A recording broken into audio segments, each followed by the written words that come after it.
Bonjour et bienvenue à cette nouvelle anecdote synergologique. Cette fois-ci, je vais vous raconter un incident récent. Il faut savoir qu'à la base, je suis conseillère en ressources humaines. Mon travail dans la vie, c'est d'accompagner les entreprises et les organisations dans le développement de leurs employés ou de leurs cadres au niveau du savoir, du savoir-être, du savoir-faire, faire en sorte que les relations de travail soient harmonieuses, faire en sorte que les tâches, les rôles, les responsabilités de chacun soient claires et que l'entreprise se développe de façon sereine, harmonieuse, efficace, constructive. Et il y a quelques jours, j'étais absente au moment où un colis a été livré. Donc, j'ai dû me rendre dans le centre de distribution et aller donc chercher et réclamer mon colis. Quand je suis rentrée, il y avait 2 employés qui étaient au comptoir, une jeune fille qui servait quelqu'un qui voulait poster un colis et une dame qui recevait les cartons des gens, allait chercher le colis dans l'entrepôt et revenait.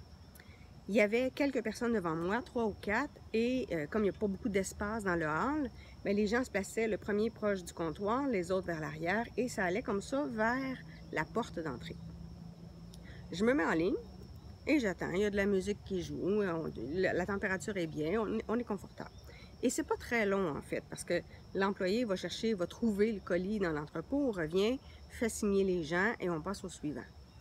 Et là, ça se passe bien. Je suis la dernière en ligne avant le comptoir.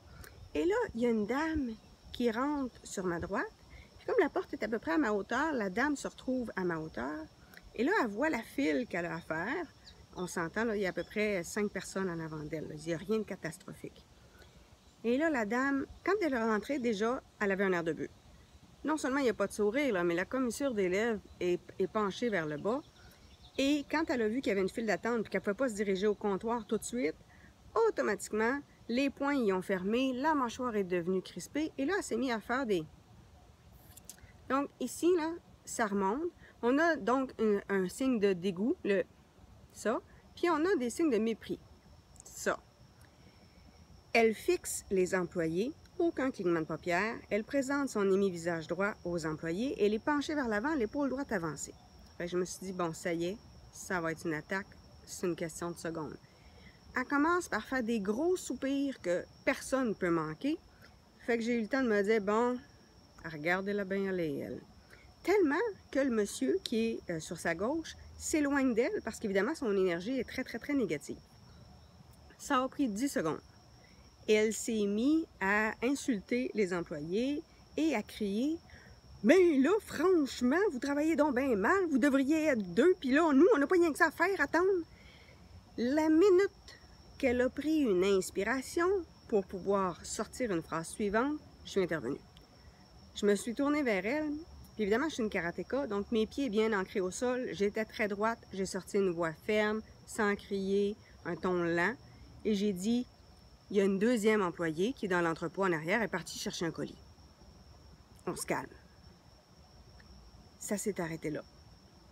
La madame, évidemment, n'est pas contente parce que là, elle essayait de trouver un moyen de passer devant tout le monde. Elle est venue pour s'avancer, je l'ai regardée, à reculer. Elle est venue pour faire un autre commentaire, je l'ai regardée, à reculer, et elle est rentrée dans le rang. Ça a fait que ça a empêché de dégénérer. Ça a empêché d'avoir une ambiance complètement épouvantable pour les employés et pour les clients. Ça a été l'avantage parce que comme j'ai eu un 10 secondes où j'ai eu le temps de voir son langage corporel, mon inconscient, mon corps ont eu le temps de se préparer. Parce que si je n'étais pas intervenue, je m'en serais voulu après. Donc j'ai eu ce petit délai-là de préparation, très inconsciente, parce que je n'ai pas eu le temps de me dire dans ma tête que j'allais répliquer, mais c'est sorti très très rapidement. Ça a été un gros avantage, puis quand je suis sortie, j'étais contente de l'avoir fait. C'était donc une nouvelle petite anecdote synergologique.